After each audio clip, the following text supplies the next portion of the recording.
నమస్కారం. నాగార్జున గారి డైట్ ఈ మధ్యన బాగా పాపులర్ అయింది. నాగార్జున ఏం తింటాడు అంత అందంగా ఉండడానికి అంటే, ఈ సామిరంగా నా సామిరంగా అనే సినిమా ప్రమోషన్లో దాన్ని బాగా ప్రమోట్ చేశారు. అందం అనేది ముఖ్యంగా జెనెటికల్ అని అనిపిస్తుంటుంది. అయితే మనది డైట్ ఛానల్ కాబట్టి నాగార్జున గారిని అట్లా ప్రమోట్ చేసి మిస్గైడ్ చేస్తున్నారేమో. నాగార్జున అంత తిన్నాడు ఇంత తిన్నాడు కాబట్టి మనము అంత తింటే అంత అందంగా తయారవుతామేమో అని భ్రమపడి ఆరోగ్యము చెడిపోయే అవకాశం ఉంటుంది. కాబట్టి నాగార్జున డైట్ని విశ్లేషించాలనిపించింది. అయితే నాగార్జున డైటు షెడ్యూల్ ఏంటంటే, ఆయన మార్నింగు 6 to 7 జిమ్ చేస్తాడు. అది కూడా వెయిట్స్ 140 kg వెయిట్స్ని ఎత్తుతాడు ఆయన. అట్లా గంట సేపు రిగరస్ ఎక్సర్సైజ్ చేస్తాడు.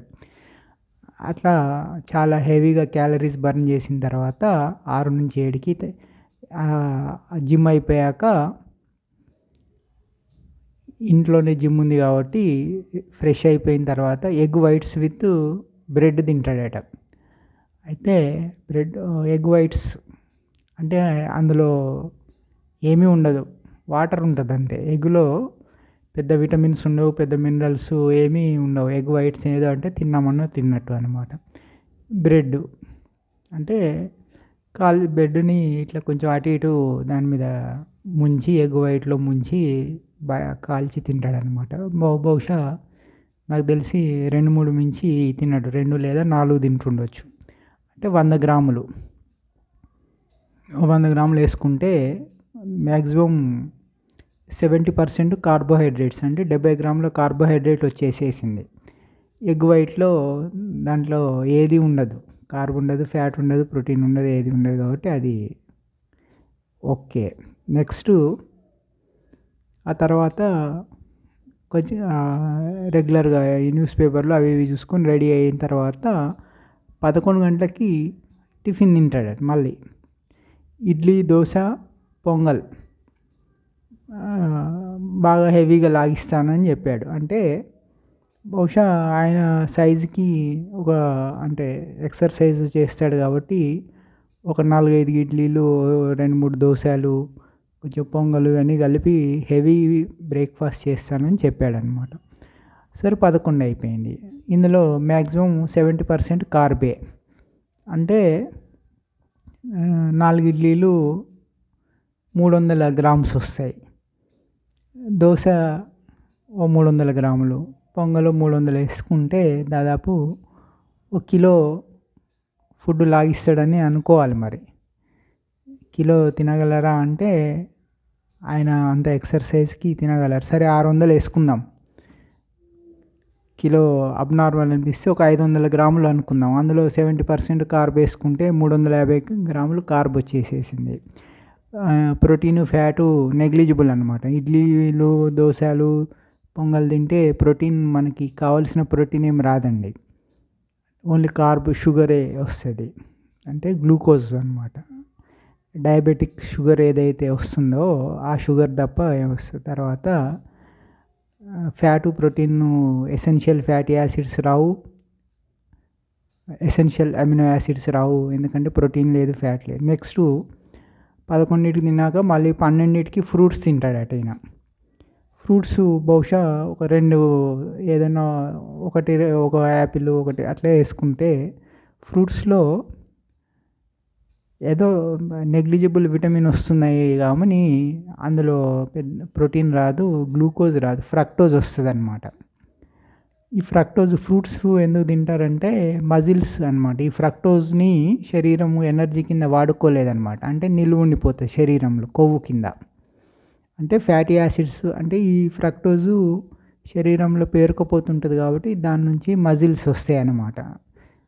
శరీరం వాడుకోదు. అంటే ఇందులో మిగిలిన essential amino acids, fatty acids ఏం రావు, ఓన్లీ 12 అయిపోయింది. అంటే 7, 11, 3 అంటే 3 సార్లు అయిపోయింది. ఇది కార్బోహైడ్రేట్ డైట్ కాబట్టి ఇట్లాగే చాలాసార్లు. తర్వాత లంచ్ 1-2 లంచ్ టైమ్ అనుకుంటే లంచ్‌లో బ్రౌన్ రైస్ మాత్రమే తీసుకుంటాడట. వైట్ రైస్ తీసుకోడు. మళ్ళీ బ్రౌన్ రైస్ కంటే ముందు 1 లేదా 2 రోటీలు తింటాడు. 2, 3 ఆయన బహుశా 3 రోటీలు 2 తింటాడని అనుకోవచ్చు. ఎందుకంటే మెను పెద్దగా ఉంది. 2 రోటీలు తిని 4 ఆకుకూరలు తింటాడట. ఆకుకూరలు ఏదన్నా వెజిటబుల్ కర్రీస్ 4 కూరలు తింటాడు. అంటే రొట్టెతో పాటు ఈ దొండకాయ, బెండకాయ, బీరకాయ ఇట్లాంటివి ప్లస్ పాలకూర ఇట్లాంటివి అనుకుందాం. ఇవి రోటీతో పాటు 2 రోటీలు తిని వాటితో కూరలు ఎక్కువ కూరలు పెట్టుకొని తింటాడు. ఆ తర్వాత బ్రౌన్ రైస్ వేసుకుంటాడు. బ్రౌన్ రైస్‌లో కూడా ఇవే ఆకుకూరలు కలుపుకొని, కాయగూర కలుపుకొని కొంచెం బ్రౌన్ రైస్ తిన్నాక దాంతో పాటు గ్రిల్డ్ చికెన్ కూడా తింటాడు. అంటే గ్రిల్డ్ చికెను, ఫిష్ కూడా 4 ముక్కలు గ్రిల్డ్ చికెను, 4 ముక్కలు ఫిష్ కూడా తింటాడు. దీనివల్ల ఏమవుతుందంటే లంచ్‌లో కార్బోహైడ్రేట్ ఆల్మోస్ట్ తగ్గిపోతుందనమాట. అంటే ఇవన్నీ తిన్నాడంటే బ్రౌన్ రైసు బహుశా ఒక 50 గ్రాములు మించి తీసుకోడనమాట. రోటీ ఒక 50 గ్రాములు, అంటే 100 గ్రాములు కార్బోహైడ్రేట్ అయింది. అంటే 100 గ్రాములు రెగ్యులర్ ఫుడ్ అనుకుంటే అందులో 70 గ్రాములు కార్బోహైడ్రేట్ వచ్చింది. కూరల్లో షుగర్ ఏం రాదు, గ్రిల్డ్ చికెన్లో షుగర్ ఏం రాదు, ఫిష్లో ఏం రాదు. సో ఈ రకంగా లంచ్ కట్ చేస్తున్నాడనమాట. తర్వాత డిన్నర్ వచ్చేసరికి ఆయన డిన్నరు సాయంత్రము 6 గంటలకే అయిపోతుంది. అంటే వీలైతే 5:30, 6 అని చెప్పాడు కాబట్టి 6 గంటలకు పెట్టుకుంటే 6-7 అనుకుంటే డిన్నర్‌లో బాయిల్డ్ వెజిటబుల్స్ అంటే వాళ్ళు నూనెలు తీసుకోరు కాబట్టి నీళ్ళల్లో ఉడికించిన కూరగాయ ముక్కలు తీసుకుంటాడనమాట. కొన్ని కూరగాయల ముక్కలు తీసుకొని మళ్ళీ గ్రిల్డ్ చికెన్ తింటాడట. గ్రిల్డ్ చికెను, ఫిషు ఇది మెను అనమాట. లంచ్ మెను కంటే మళ్ళీ నైట్‌కి వచ్చేసరికి boiled vegetables 0 sugar, grilled chicken 0 sugar, fish 0 sugar. అంటే డిన్నర్‌లో షుగర్ ఏమాత్రం తీసుకోవట్లేదు. సో ఇది బాగానే ఉంది. లంచ్‌లో తగ్గించాడు షుగర్‌ని, డిన్నర్‌లో ఆల్మోస్ట్ తీసేసాడు. నైటు ఈయన గారు స్వీట్ కానీ ఐస్ క్రీమ్ కానీ తినకపోతే నైట్ ఆయనకు నిద్ర పట్టదట. అంటే ఎందుకు అంటే కార్బోహైడ్రేట్ గ్లూకోజు డౌన్ అవుతుందన్నమాట. ఆయనకి నిద్రకి మినిమమ్ గ్లూకోజ్ బాడీలో ఉండాలన్నమాట. మినిమమ్ షుగర్ లేకపోతే బ్రెయిన్‌కి మత్తొచ్చి నిద్రపోయేది అనుకున్నాను. అందుకని ఆయన చెప్పాడనమాట. ఐస్ క్రీమ్ కానీ స్వీట్ కానీ తింటే అప్పుడు డైరెక్ట్‌గా బాడీలో ఒక 1 అవర్‌లో బ్లడ్‌లో గ్లూకోజ్ లెవెల్స్ పెరిగి నిద్రపోతాడనమాట. అయితే ఈ డైట్ మనం ఫాలో అవ్వచ్చునా అంటే ఆయన రోజంతా ఆయన ఉద్యోగము కాయ కష్టం అనమాట. ఒక రకంగా చెప్పాలంటే లేబర్ పని, కాస్ట్లీ లేబర్ అనమాట. పొద్దున 140 కేజీలు జిమ్ చేస్తాడా, షూటింగ్కి వెళ్ళాడనుకోండి, షూటింగ్కి వెళ్తే ఒక సీన్ని 2 సార్లు 3 సార్లు చేస్తూనే ఉండాలి. అట్లా ఫిజికల్ అనమాట. పొద్దున్న సాయంత్రం వరకు షూటింగ్ చూశాను. నాకు షూటింగ్ చూసిన అనుభవం ఉంది కాబట్టి 2 గంటల సినిమాని 100 రోజులు చేస్తారు. ఎందుకు అంటే ఇదని అదని చేసిందే చేస్తుంటాడు. ఆ సీన్‌లో ఒకటి తప్పు చేసినా మళ్ళీ అందరూ చేయాల్సి వస్తుందన్నమాట. నాగార్జున గారు సింగిల్ టేక్‌లో చేస్తాడంటే ఆయన షాట్స్ మాత్రమే సింగిల్ టేక్‌లో చేస్తాడు. కాంబినేషన్ ఉన్నప్పుడు 4 సార్లు 5 సార్లు చేయాల్సి వస్తుంటుంది. షూటింగ్ ఏదో పోయి కారవాన్లో కూర్చున్నాడు అనుకోండి, పిలిచినప్పుడల్లా ఇట్లాంటి ఫిజికల్ వర్క్ ఉంటుంది. ఆ తర్వాత ఆయన స్టూడియోలో 4 రౌండ్లు వేసాడు అనుకోండి, ఆయన ప్రాపర్టీలు చూడడానికి ఇట్లా ఆయన కంప్యూటర్ ముందు కూర్చొని పని చేయడనమాట. ఆఫీస్లో కూర్చొని పని చేసి లెక్కలు చూసుకోవడమో లేదో కూర్చొని మాట్లాడడం అట్లా ఉండదన్నమాట. ఫిజికల్ వర్క్ ఉంటుంది. అంటే దాదాపు ఆయన క్యాలరీ బర్నింగు రోజుకి మినిమము 3000, 4000 క్యాలరీస్ బర్న్ చేస్తాడు ఆయన. అయితే ఈ క్యాలరీ లెక్క మనం చెప్పుకుంటే ఈ ఫుడ్డు ఆయన క్యాలరీ బర్నింగ్ కంటే ఎక్కువ ఫుడ్డే తీసుకుంటున్నాడు ఈయన. అయితే ఆయన ఈ జెనెటిక్ ఫ్యాక్టర్ గురించి చెప్పడం మర్చిపోయాడు. అంటే నేను ఇంత ఫుడ్ తింటాను, అయినా ఆరోగ్యంగా ఉంటాను, జిమ్ చేస్తాను సరిపోతుంది అని సింపుల్‌గా తేల్చేశాడనమాట. అయితే జెనెటిక్ ఫ్యాక్టరు ఏంది అంటే మనకి ఒకటి సెల్ ఫంక్షన్ ఒకటుంటుంది. మైటోకాండ్రియా అంటే సెల్లు మనకి 13 భాగాలుగా ఉంటుంది గదా! అందులో మనకి క్యాలరీస్ బర్న్ చేసేదాన్ని మైటోకాండ్రియా అంటామనమాట. ఈ మైటోకాండ్రియా మన గ్లూకోజ్‌ని గానీ, కీటోన్స్‌ని గానీ బర్న్ చేసి మనకి ఎనర్జీ సప్లై చేస్తుంటుంది. దాని ఎఫిషియన్సీ. రెండోది పాన్‌క్రియాస్‌లో ఇన్సులిన్ ప్రొడక్షన్ అనమాట. అయితే ఇన్సులిన్ ఎఫిషియన్సీ. ఇప్పుడు కొంతమంది ఎంత తిన్నా లావు గారు. ఎందుకు అంటే వాళ్ళకి పాన్‌క్రియాస్‌లోంచి ప్రొడ్యూస్ అయ్యే ఇన్సులిన్ చాలా హైలీ ఎఫెక్టివ్ ఉంటదనమాట. అది ఏందంటే 2, 3 తరాల ముందు నుంచి వస్తాయి. జెనెటికల్‌గా కొంతమంది చిన్న పిల్లలకి షుగర్ వస్తది. కొంతమంది ఎంత లావున్నా, ఎంత తిన్నా అయినా వాళ్ళకి షుగర్ రాదు. ఎందుకు అంటే బాడీలో ప్రొడ్యూస్ అయ్యే గ్లూకోజు అంటే కన్జ్యూమ్ అయిపోవాలి. అంటే మనము ఎంత తిన్నా కూడా వాళ్ళు లావు అవ్వరు, వాళ్ళకి డయాబెటిస్ రాదు అంటే వాళ్ళ మైటోకాండ్రియా అది కాకుండా సెల్ డోర్స్ అంటే రిసెప్టర్స్ అంటాం. అంటే వాళ్ళకి గ్లూకోజ్ ఎంత తింటారు, తినంగానే వాళ్ళకి సరిపడా ఇన్సులిన్ ప్రొడ్యూస్ అవుతది. ఆ 2 కలిసి ఎళ్లి రిసెప్టర్స్‌ని టచ్ చేసినప్పుడు రిసెప్టర్స్ ఎఫెక్ట్‌గా ఓపెన్ అయితాయన్నమాట. రిసెప్టర్స్ ఓపెన్ అయిన తర్వాత మైటోకాండ్రియాకెళ్ళి అదంతా బర్న్ అయితుంటదనమాట. వాళ్ళకి ఎనర్జీ అట్లా కన్జ్యూమ్ అయిపోతుంటుంది. అట్లాంటి వాళ్ళకి కూడా ఓవర్ ఎ పీరియడు డయాబెటిస్ రావచ్చు. ఇవన్నీ ఈ మెకానిజం అనేది బాగా జరగడానికి కారణము 2, 3 తరాలు ఉంటది అని మనకి సైంటిస్టులు తేల్చారు. అంటే తల్లిదండ్రులకి డయాబెటిస్ ఉండే పిల్లలకి వచ్చే అవకాశం ఎందుకుంటుందంటే అది బాడీలో జీన్స్‌లో న్యూక్లియస్ ఉంటుంది గదా! న్యూక్లియస్‌లో అది అట్లా సెల్ ఫంక్షన్ అనేది వీక్ అయ్యి వస్తుందనమాట. పుట్టుకతోనే వీక్ అయ్యి వస్తుందనమాట.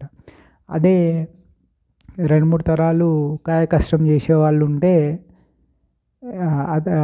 వాళ్ళు కింద తరాల వాళ్ళకి అంత తొందరగా డయాబెటిస్ రాకపోవచ్చు. అంటే అదర్ థింగ్స్ బీయింగ్ ఈక్వల్ అంటాం. అంటే వేరే అంటే ఈవెన్ అట్లాంటి వాళ్ళైనా గూడా సాఫ్ట్‌వేర్ ఇంజినీర్‌లు లేదంటే బ్రెయిన్ వర్క్ చేసే అడ్వకేట్స్, చార్టర్డ్ అకౌంటెంట్స్‌కి ఇట్లా డాక్టర్స్‌కి వచ్చే ఛాన్స్ ఉంటదనమాట. అట్లా జెనెటికల్ సపోర్ట్ ఉన్నప్పటికీ.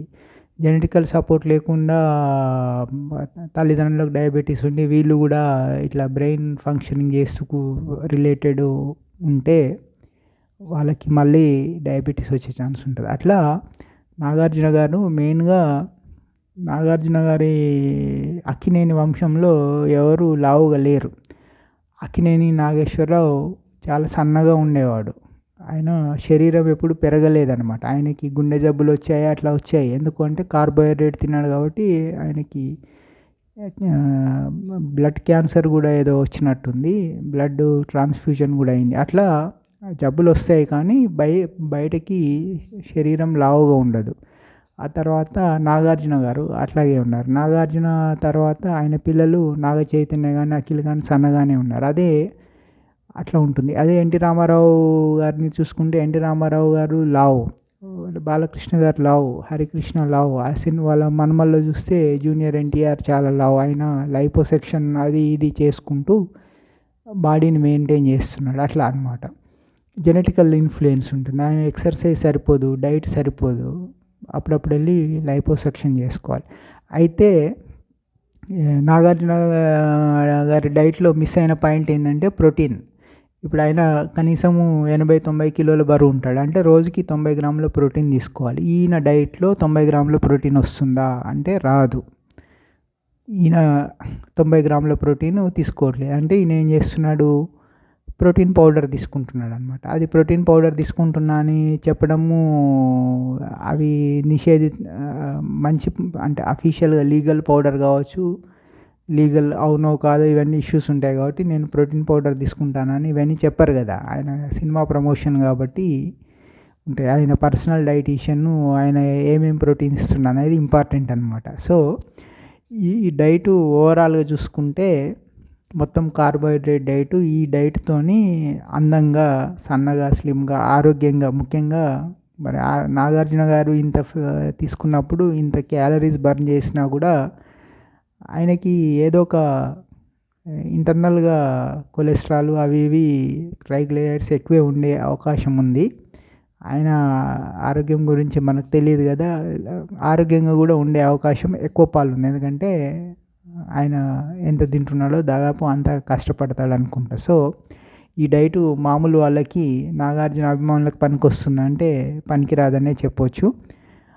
మనం ఈ కార్బోహైడ్రేట్స్ లేకుండా తీసుకున్న డైటు చాలామంది సినీ తారలు కార్బోహైడ్రేట్స్ లేకుండా మెయింటైన్ చేసి కష్టపడి చేస్తుంటారు. వాళ్ళ గురించి మళ్ళీ మరొక వీడియోలో తెలుసుకుందాం. Thank you.